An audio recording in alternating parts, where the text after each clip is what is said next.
ಅಧ್ಯಾಯ 17 ಮತ್ತು 18ನೇ ವಚನ. ನಾನು ಆತನನ್ನು ಕಂಡಾಗ ಸತ್ತವನ ಹಾಗೆ ಆತನ ಪಾದಗಳ ಮುಂದೆ ಬಿದ್ದೆನು. ಆತನು ತನ್ನ ಬಲಗೆಯನ್ನು ನನ್ನ ಮೇಲೆ ಇಟ್ಟು, ಹೆದರಬೇಡ, ನಾನು ಮೊದಲನೆಯವನು ಕಡೆಯವನು, ಸದಾ ಜೀವಿಸುವವನು ಆಗಿದ್ದೇನೆ. ಸತ್ತವನಾದೆನು ಮತ್ತು ಇಗೋ ಯುಗ ಯುಗಾಂತರಗಳಲ್ಲಿ ಬದುಕುವವನಾಗಿದ್ದೇನೆ. ಮರಣದ ಮತ್ತು ಪಾತಾಳದ ಬೀಗದ ಕೈಗಳು ನನ್ನಲ್ಲಿವೆ. ಹಾಲೆಲೂಯಾ. ದೇವರ ವಾಕ್ಯ ಹೇಳ್ತದೆ, ಮನುಷ್ಯನಿಗೆ ಕಡೆ ಶತ್ರು ಯಾವುದು? ಮರಣವಾಗಿದೆ. ದೇವರ ವಾಕ್ಯ ಹೇಳ್ತದೆ, ಯೇಸು ಕ್ರಿಸ್ತನು ಆ ಮರಣವನ್ನು ನಿವೃತ್ತಿ ಮಾಡಿಬಿಟ್ಟ. ಆಮೇಲೆ ಆ ಮರಣಕ್ಕೆ ರಿಟೈರ್ಮೆಂಟ್ ಕೊಟ್ಬಿಟ್ಟ. ಅದಕ್ಕಾಗಿ ನಾವು ನೋಡ್ತೇವೆ 1ನೇ ಕೊರಿಂಥ ಅಧ್ಯಾಯ ಅದರ 15ನೇ ಅಧ್ಯಾಯದಲ್ಲಿ ನೋಡ್ತೇವೆ. 1 ಕೊರಿಂಥ 15ನೇ ಅಧ್ಯಾಯ ಅದರ 55ನೇ ವಚನ ನಾವು ನೋಡ್ತೇವೆ. ಅದೇನಂತಂದ್ರೆ, ನಾವು ಮರಣಕ್ಕೆ ಪ್ರಶ್ನೆ ಮಾಡ್ಬೋದು. ಆ ಮಾತು ಏನೆಂದರೆ, ಮರಣವು ನುಂಗಿಯೇ ಹೋಯಿತು, ಜಯವಾಯಿತು ಎಂಬುದೇ. ಮರಣವೇ ನಿನ್ನ ಜಯವೆಲ್ಲಿ? ಮರಣವೇ ನಿನ್ನ ವಿಷದ ಕೊಂಡಿಯಲ್ಲಿ? ಮರಣದ ಕೊಂಡಿ ಪಾಪವೇ ಮತ್ತು ಪಾಪದ ಬಲಕ್ಕೆ ಆಧಾರವು ಧರ್ಮಶಾಸ್ತ್ರವೇ. ಆದರೆ ನಮ್ಮ ದೇವರು ನಮ್ಮ ಕರ್ತನಾದ ಯೇಸು ಕ್ರಿಸ್ತನ ಮೂಲಕ ನಮಗೆ ಜಯವನ್ನು ಕೊಟ್ಟಿದ್ದಾನೆ. ಹಾಲೆಲೂಯಾ. ಯೇಸು ಕ್ರಿಸ್ತನು ಶಿಲುಬೆ ಮೇಲೆ ತನ್ನ ಪ್ರಾಣವನ್ನು ಕೊಡುವಾಗ ಆತನು ಜಯೋತ್ಸವ ಮಾಡುತ್ತಾನೆ ಎಂಬುದಾಗಿ ಮೆರವಣಿಗೆ ಮಾಡುತ್ತಾ ಬಂದು ಆತನ ಅಧಿಕಾರಿಗಳನ್ನು ದೊರೆತನಗಳನ್ನು ನಿರಾಯುಧರನ್ನಾಗಿ ಮಾಡಿ ನನಗೆ ನಿನಗೆ ವಿರುದ್ಧವಾಗಿ ಬರೆಯಲ್ಪಟ್ಟಂತಹ ದೋಷಾರೋಪಣೆ ಮಾಡುವಂತ ಪತ್ರವನ್ನು ಆತನು ಶಿಲುಬೆಗೆ ಜಡಿದು ಇಲ್ಲದಂತಾಗ ಮಾಡಿದ್ದಾನೆ. ಹಾಲೆಲೂಯಾ. ಈಗ ಮರಣಕ್ಕೆ ನಮ್ಮ ಮೇಲೆ ಅಧಿಕಾರವಿಲ್ಲ, ಪಾಪಕ್ಕೆ ನಮ್ಮ ಮೇಲೆ ಅಧಿಕಾರವಿಲ್ಲ. ನಾವು ಜಯಶಾಲಿಗಳಾಗಿದ್ದೇವೆ. ನಾವು ಆರಾಧಿಸುವಂತ ಕ್ರಿಸ್ತನು ಮರಣವನ್ನು ಜಯಿಸಿದ ಜಯಶಾಲಿಯಾಗಿದ್ದಾನೆ.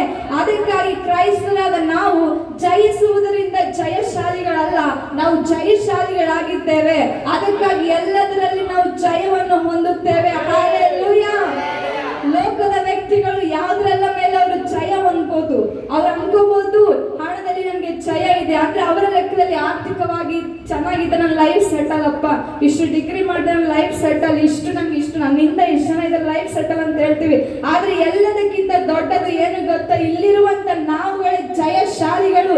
ಯಾಕಂದ್ರೆ ನಾವು ಪಾಪದ ಮೇಲೆ ಜಯವನ್ನು ಹೊಂದಿದ್ದೇವೆ, ಶಾಪದ ಮೇಲೆ ಜಯವನ್ನು ಹೊಂದಿದ್ದೇವೆ, ರೋಗದ ಮೇಲೆ ಜಯವನ್ನು ಹೊಂದಿದ್ದೇವೆ, ಅಪರಾಧದ ನಿರ್ಣಯದ ಮೇಲೆ, ತೀರ್ಪಿನ ಮೇಲೆ ನಾವು ಜಯವನ್ನು ಹೊಂದಿದ್ದೇವೆ, ಎರಡನೆಯ ಮರಣದ ಮೇಲೆ ನಾವು ಜಯವನ್ನು ಹೊಂದಿದ್ದೇವೆ.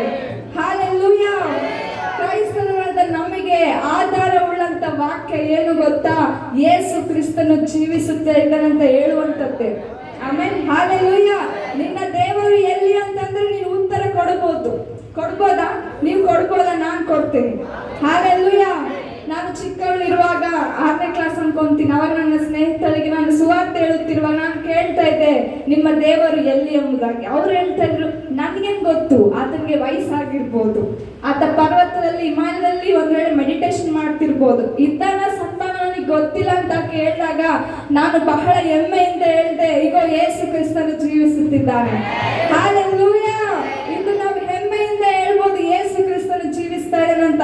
ಇವತ್ತು ಈ ಪುನರುತ್ಥಾನದ ಹಬ್ಬದ ದಿನದಂದು ನಾವು ಸಂತೋಷ ಪಡುತ್ತೇವೆ, ಉಲ್ಲಾಸ ಪಡುತ್ತೇವೆ. ಅದಕ್ಕೆ ಅರ್ಥವಿದೆ, ನನ್ನ ಯೇಸು ಜೀವಿಸ್ತಾ ಇದ್ದಾನೆ. ಈಗ ಯೇಸು ಸ್ವಾಮಿ ಜೀವಿಸುವಾಗ ಆತನು ಸುಮ್ಮನಿರುವ ದೇವರಲ್ಲ.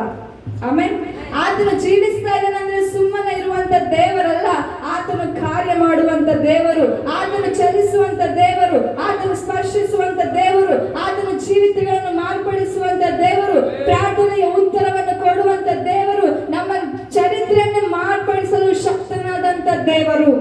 ಆಮೇಲೆ ಹಾಲೆಲೂಯಾ. ನಾವು ಮಾಡುವಂತ ಪ್ರಾರ್ಥನೆಗಳು ವ್ಯರ್ಥವಲ್ಲರಿ, ಯಾಕಂದ್ರೆ ಜೀವ ಸ್ವರೂಪನ ಅದನ್ನು ಕೇಳ್ತಾರೆ. ನಾವು ಮಾಡುವಂತ ಆರಾಧನೆಯು ಸ್ತುತಿ ಸ್ತೋತ್ರಗಳು ವ್ಯರ್ಥವಲ್ಲ, ನಮ್ಮ ನಿರೀಕ್ಷೆಯು ವ್ಯರ್ಥವಲ್ಲ. ಈಗೋ ಯೇಸು ಕ್ರಿಸ್ತನು ಮರಣವನ್ನು ಜಯಿಸಿದ್ದರಿಂದಲೇ ನಮಗೆ ನಿರೀಕ್ಷೆ ಬಂತು.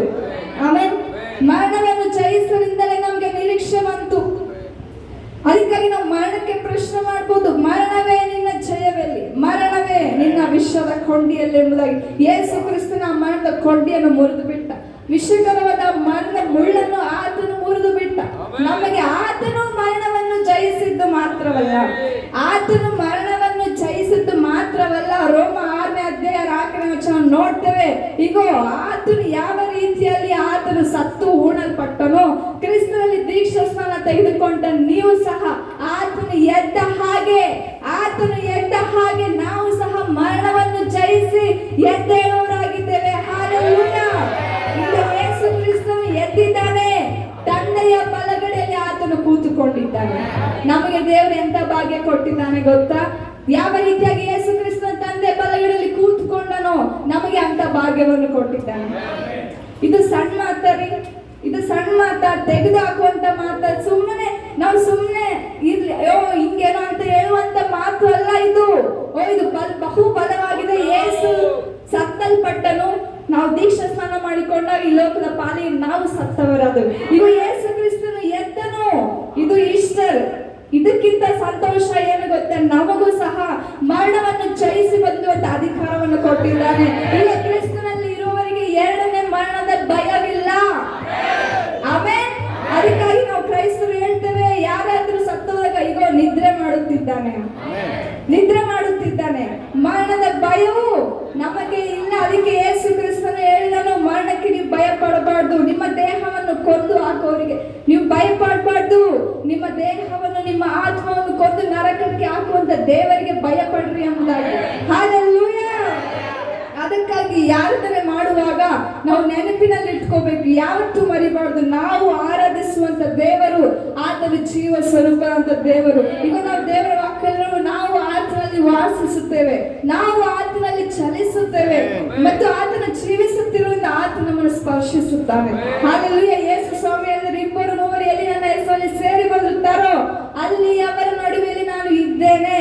ಆಮೇಲೆ ಯೇಸು ಕ್ರಿಸ್ತನು ಇಲ್ಲಿ ಇದ್ದಾನೆ, ಆತನು ಜೀವಿಸುತ್ತಿದ್ದಾನೆ. ಆತನು ಇರುವಾಗ ಆತನು ಸುಮ್ಮನಿರುವಂತ ದೇವರಲ್ಲ, ಆತನ ಕ್ರಿಯೆಗಳನ್ನು ಮಾಡುತ್ತಾನೆ, ಆತನ ಕಾರ್ಯಗಳನ್ನು ಮಾಡುತ್ತಾನೆ. ಅದಕ್ಕಾಗಿ ನಾವೆಲ್ಲ ನಮ್ಮ ಸತ್ಯವೇದವನ್ನು ಕೆಳಗಡೆ ಇಟ್ಟು ನಮ್ಮ 2 ಕೈಗಳ ಮೇಲಕ್ಕೆ ಎತ್ತಿದವರಾಗಿ ನಮ್ಮ ಕಣ್ಣುಗಳನ್ನು ಮುಚ್ಚಿಕೊಂಡು ನಾವು ಸಂತೋಷವಾಗಿ ಆರಾಧನೆ ಮಾಡೋಣ.